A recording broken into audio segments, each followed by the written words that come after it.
আসসালামু আলাইকুম ওয়া রাহমাতুল্লাহি ওয়া বারাকাতুহু। আশা করি সকলে ভালো আছেন। আপনাদেরকে যদি বলা হয় বর্তমানে পৃথিবীতে সবচেয়ে দামি ৫ টি জিনিসের লিস্ট করো। তাহলে আপনারা কি এর লিস্ট আনবেন? তাহলে আপনারা এই লিস্টে কি আনবেন? হয়তো কেউ স্বর্ণ, কেউ হীরা, তেল ইত্যাদি খনিজ পদার্থ এগুলি তো আনবেন নাকি? কিন্তু আমি যদি বলি যে সবচেয়ে দামি জিনিসের মধ্যে আপনার আমার ডাটা, আপনার আমার ডাটা এই যে ১০ জিবি ডাটা, ২০ জিবি ডাটা চালায় এগুলি না। মেগাবাইট এগুলি না।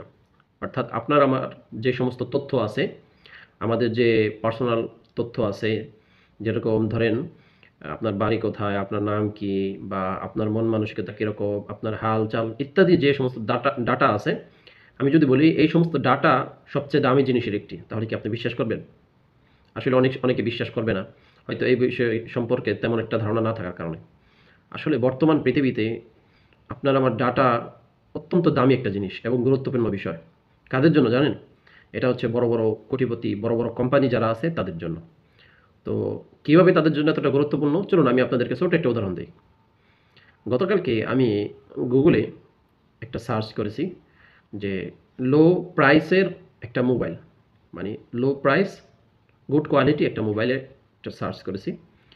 তো এই সার্চ করার পর থেকে সোশ্যাল মিডিয়ায় বা সোশ্যাল মিডিয়ার যে কটা প্ল্যাটফর্ম আছে, যেরকম ধরেন আপনার ইউটিউব আছে, ফেসবুক আছে, এই সমস্ত যে প্ল্যাটফর্মগুলো আছে সেগুলোতে শুধু আমাকে মোবাইলের অ্যাড দেখানো হচ্ছে, বিভিন্ন কোম্পানির অ্যাড দেখানো হচ্ছে। মানে আপনি কিনবেন না কেন, আপনাকে কিনিয়ে ছাড়বে, এত পরিমাণে অ্যাড দেখাইতেছে। কখনো ওপো, কখনো ভিভো, কখনো স্যামসং, কখনো অ্যাপল, এই সমস্ত মানে জিনিস যে সমস্ত কোম্পানি আছে বড় বড়, এগুলোর অ্যাড আমাকে দেখানো হচ্ছে ফেসবুকে, ইউটিউবে, গুগলের পক্ষ থেকে। তো এর দ্বারা কি বুঝতে পারলেন যে আমি সার্চ করলাম গুগলে, আমাকে দেখানো হচ্ছে ফেসবুকে। আসলে এগুলি হয়তো বড় কোম্পানি তো, কারণ তারা এগুলি কন্ট্রোল করে, পৃথিবী তারাই কন্ট্রোল করে।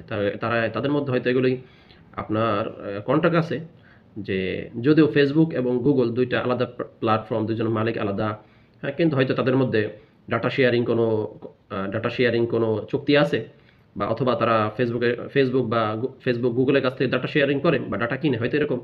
যার কারণে দেখা গেছে আমি গুগলে সার্চ করছি এবং আমাকে দেখানো হচ্ছে ফেসবুকে অ্যাড, কিন্তু দেখানো হচ্ছে পুরোদমে। তো এই জন্যই বলি যে ডাটা কেন দামি জিনিস। কারণ আপনি যে সার্চ করছেন এই সার্চের উপর ভিত্তি করে আপনাকে রাত দিন ২৪ ঘন্টা এই অ্যাড দেখানো হবে, মার্কেটিং করা হবে, এবং আপনি একসময় কিনতে বাধ্য হবে।